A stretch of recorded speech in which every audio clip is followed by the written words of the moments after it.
Welcome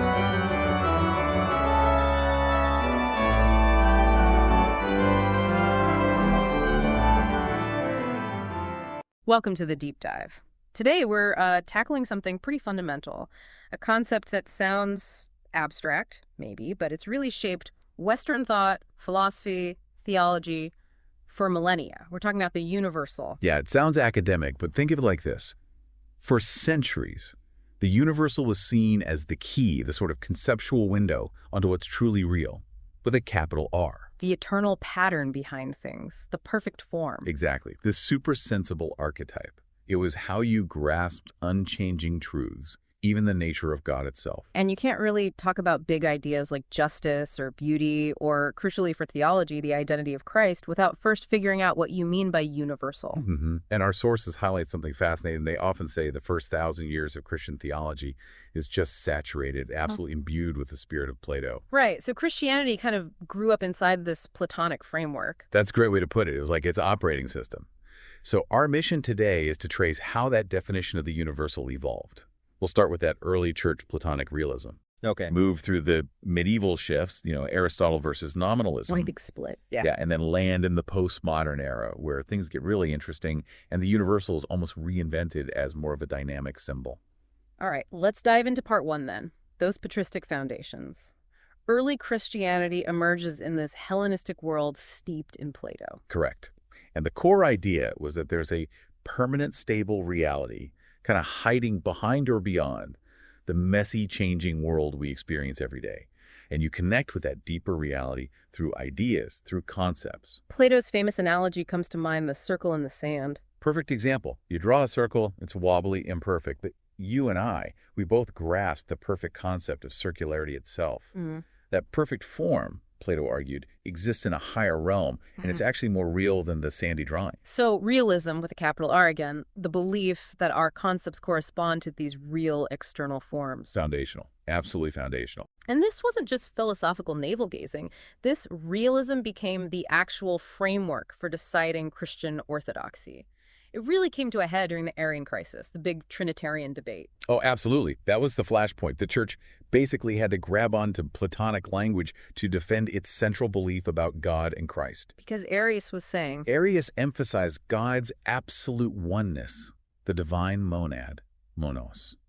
Logically for him, that meant Christ couldn't be eternally God. He had to be the first and greatest creature, subordinate. Which threatened the core Christian claim. So the challenge was, how do you say God is fundamentally one, but also affirm the distinct reality of Father, Son, and Holy Spirit? They needed different philosophical tools. Precisely. They needed to talk about unity and difference within God.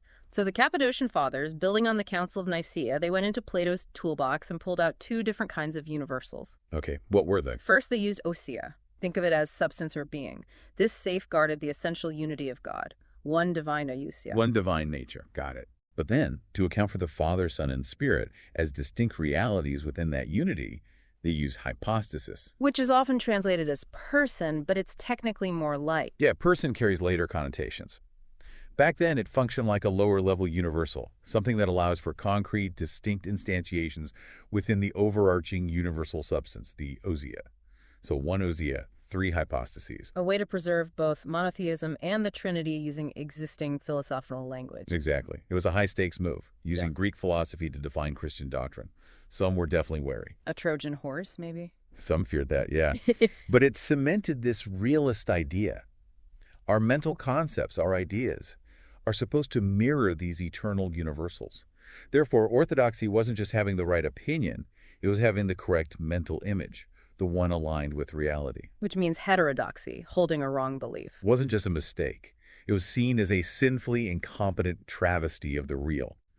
Your mind was fundamentally out of sync with the divine structure of things. Serious stuff. And Augustine really ran with this Platonic realism, didn't he? He adapted Neoplatonism. Augustine is key. He took Plotinus's Neoplatonism and built his whole theory of knowledge on it. For him, we don't just learn by observing the world. It requires something more. Yeah, divine illumination. God has to shine the light of truth into our minds, kind of like the sun illuminating the objects outside Plato's cave.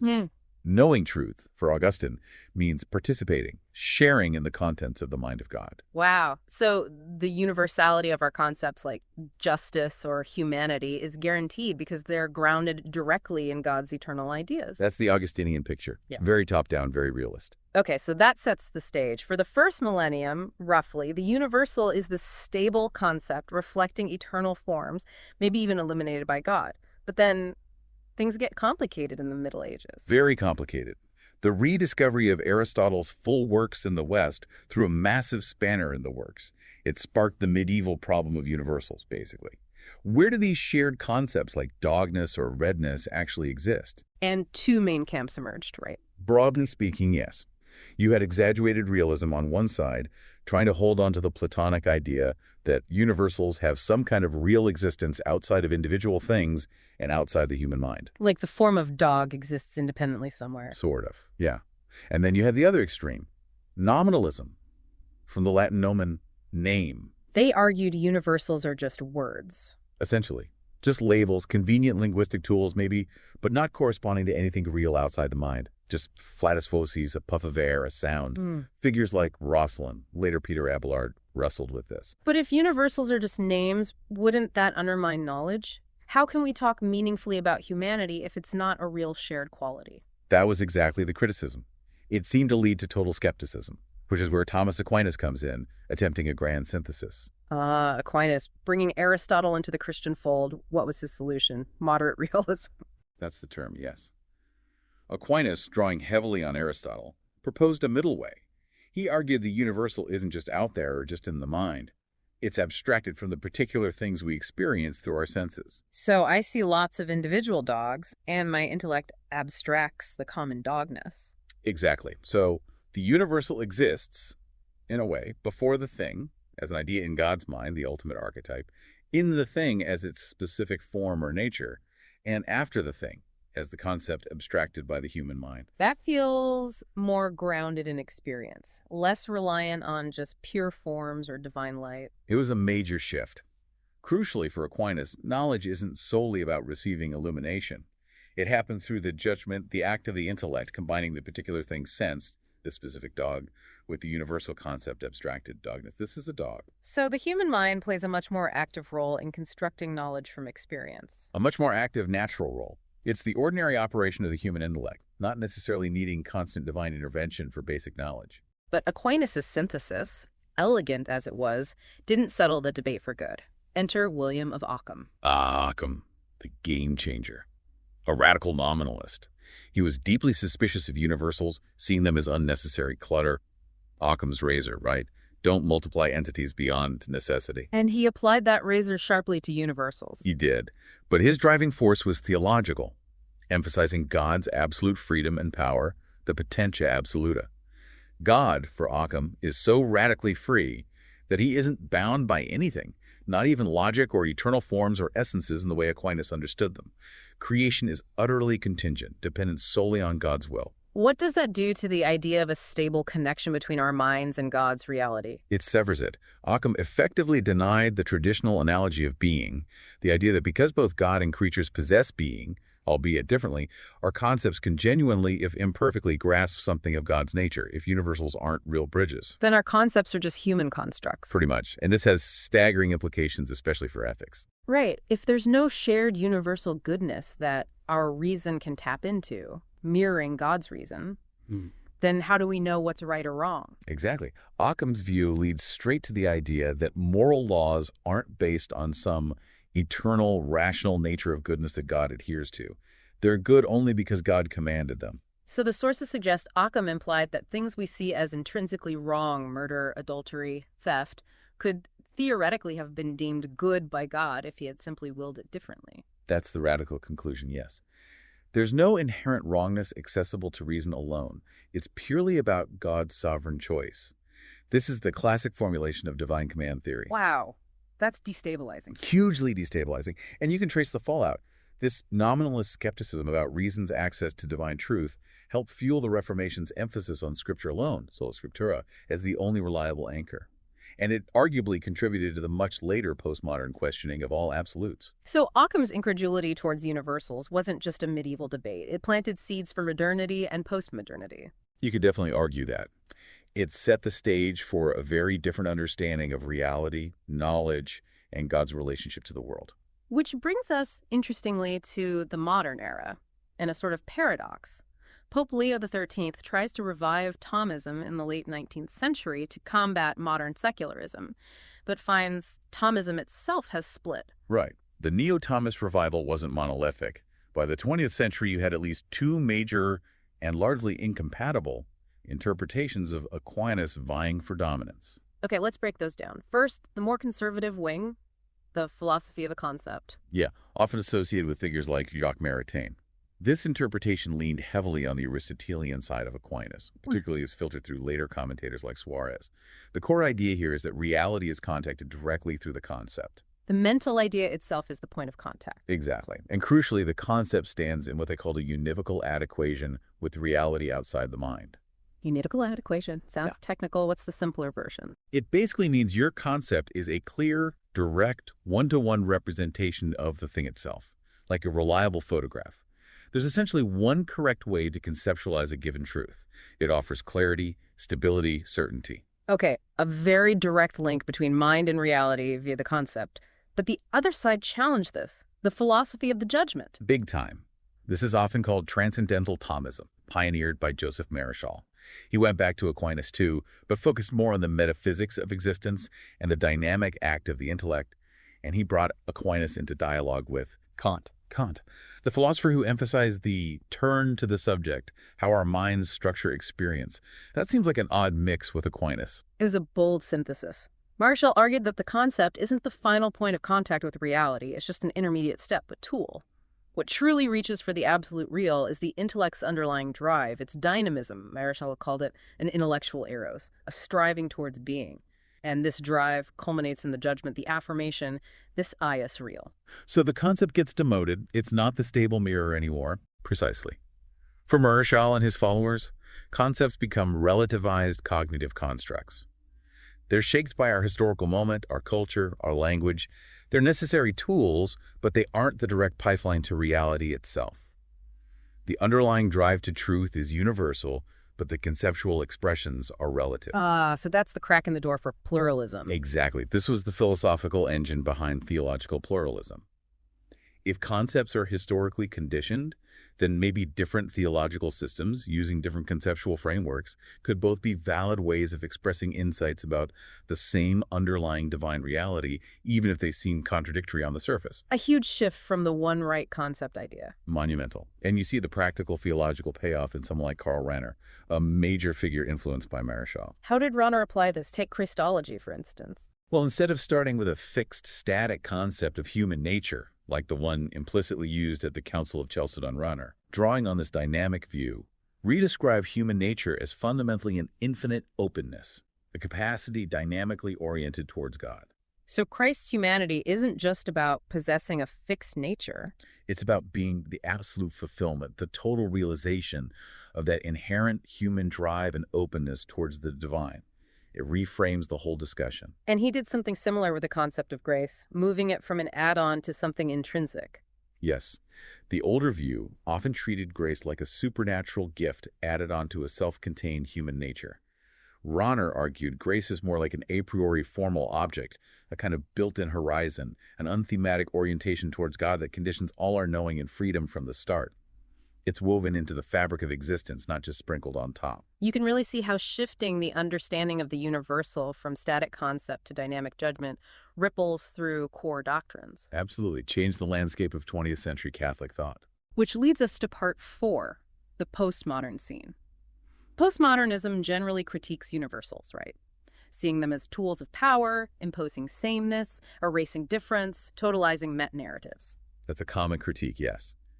The abstract, Enlightenment-style universal is often viewed with deep suspicion. So how could Catholic thinkers, still committed to realism, engage with this? They couldn't just ditch the universal entirely. No, so the move was to retrieve and redefine it, shifting from the old metaphysical universal, the static essence, to something more like a symbolic universal. Okay, what does that look like? Bernard Lonergan's work is mentioned here. Lonergan talked about transcendental notions, and the innate human drive to question, to understand, to judge, to decide. These are the engines of knowing, the radical intending that moves us from ignorance to knowledge. So the universal isn't the fixed destination, but the ongoing drive. In a sense, yes. These drives are unrestricted because answers are never complete. The universal becomes more like a transcendental concept that mediates this drive, constantly orienting us toward a transcendent horizon that we never fully grasp. It's about the striving, not just the arrival. Richard Kearney takes this even further, talking about an eschatological universal. Yeah, Kearney sees the universal not as a fixed essence from the past, but as an end without end, something defined by its future possibility. He uses the term persona, like an icon of transcendence that's always being transfigured, always pointing beyond itself, remaining to be ultimately transfigured. It's dynamically pulled forward by the future. Very different from a static Platonic form.